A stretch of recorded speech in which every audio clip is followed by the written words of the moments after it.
the Rams offense and really the team as a whole struggled against the Steelers. They lost 16-12. The Rams lose coming off of the bye, dropping to 5-4, and the Steelers win their fourth straight, moving up to 5-4 now. So I want to we could talk about the Steelers a little bit, and you can do whatever, but this question is mostly about the Rams and what has happened to their offense after they've been one of the league's most elite units the past 2 years. Yeah, so I have a few theories, okay? The first one is obviously that O-line has gone from tops, and we talked about this when we were texting back and forth. Yep. The O-line has gone from tops to bottom, basically. They are terrible right now. So the O-line is trash. I don't know what they could do. I don't think they could fix that this year. Another theory is, has the NFL caught up to boy wonder Sean McVay? I don't know. I don't know if this is a result of a bad O-line play or both. Like, it feels like the defense isn't as behind as they were against them. I mean, have they even put up ridiculous numbers at all this week? I think the most ridiculous game they had was when Cooper Kupp had like 200 receiving yards. Yeah, or when Goff had to throw it like 68 times against Tampa Bay. Yeah, exactly. Yeah. And they lost that game. Yeah. So, and then I look at another thing. You traded away Marcus Peters, okay, and you acquired Jalen Ramsey. Who's playing better right now? And maybe Jalen Ramsey really is hurt, but he's ranked like 70th in quarterbacks right now. He's only got his hand on one ball so far, and that was in week 2, so that wasn't even with L.A. So, and that's not why they're losing, but you see some of these decisions that this team's making, and you're like, are they doing the right thing? And then my final theory is, are they just experiencing a Super Bowl hangover? We've seen it. Saw it with the Eagles at the beginning of last year. The only team you really don't see it with is the Patriots. Mm-hmm. So, yeah, there's my theories. I mean, you can take it away. All right, so before I lay into the Rams, can we get the somber music going on here? before I lay into the Rams a little bit, I know we said we'd talk about them as an afterthought, but I kind of have to preface this with the case that Pittsburgh defensive unit, I have to give Mike Tomlin a ton of credit. Like, for a guy, that defense has been shaky for the past 5 or 6 years. This year, it is legit. That front four got after Jared Goff all day. Minkah Fitzpatrick was such a good pickup. I'm not ripping that trade anymore. Joe Hayden's playing the best ball of his career. Like, that Steelers defense is legit.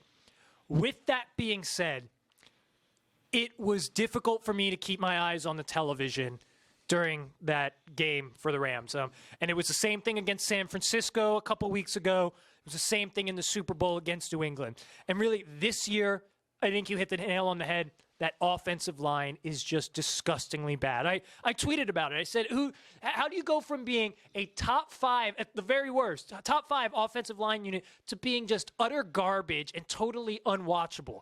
Like, they just totally bailed on keeping veterans on the offensive line. Like, they got rid of 2 guys to replace with rookies, and now Blythe and Havenstein are injured, so they got fill-ins there. Yeah, they lost their center for the season, I think it was. And Andrew Whitworth at 37 years old just isn't. Lost 5 steps? Yeah. I'm sorry. Go ahead. It's not. No, go for it. Chime in because it's true. Like, it's such a disappointment the way this. So the offensive line is bad.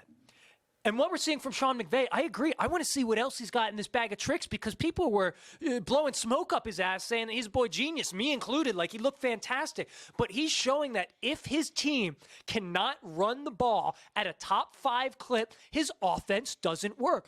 How do you find a way to not get Cooper Kupp 1 catch against the Pittsburgh Steelers? I know. My fantasy team's pissed.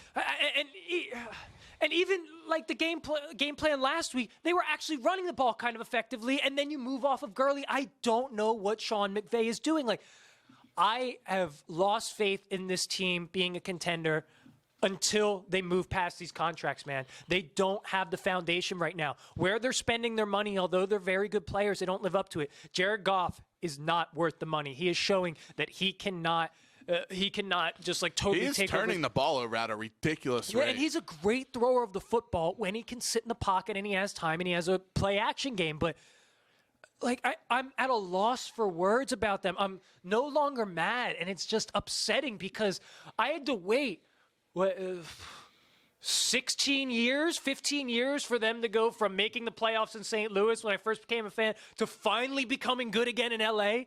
And just like that, it's gone.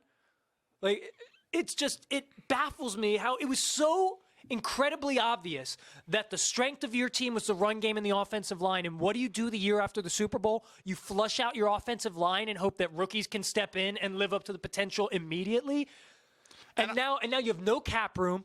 You've got no draft picks. You've got a running back with arthritis. You have an overpaid quarterback who has shown that he can't perform if he doesn't have the perfect condition. You've got a number one wide receiver in Brandon Cooks that may never play football again. You have a cornerback in Jalen Ramsey that's going to be the highest paid, and like you said, is showing that he's clearly not playing like one. And then the bright spot is Aaron Donald, who still balls out, but that's the only player opposing teams have to worry about. And you have to pay players like Cooper Kupp coming up next year. Yeah, Cooper Kupp. You can give him a contract this year, I think. This is his third year. Yep. So you give him a contract this year. What about Dante Fowler? You know, he's another one that's going to be Corey up Littleton. Corey Littleton. Yeah, you need to keep so that you got to keep paying all these players. And you said they're at the brink right now. This, to them, was their now or never year. And then you trade those picks for Ramsey. So now you have no way to rebuild any of that. You don't have any way to bring in talent right now unless you hit the jackpot on some of these later draft picks. Yeah, we're a broken team right now, and we're in no man's land because we're not bad enough to rebuild, nor do we have the cap room or the draft space, but we're not good enough to really compete. Like, we're not going to – I don't think we'll make the playoffs, but even if we do, there's no way we're getting past a wild card round looking like this. Like, you put up 12 points against Steelers, like – I don't get it. That defense is damn good, though, that Pittsburgh defense. But still, you should still be able to find a way to outscore a Mason Rudolph-led Steelers offense who had no running game.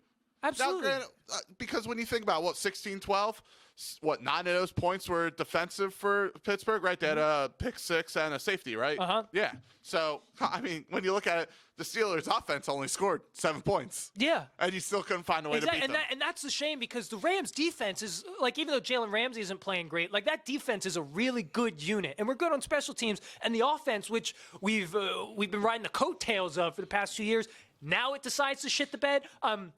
I'm really over this team this year, man. It sucks. I had high hopes. I didn't think we would make it back to the Super Bowl, but I didn't expect to have such a total collapse in the areas that it matters like we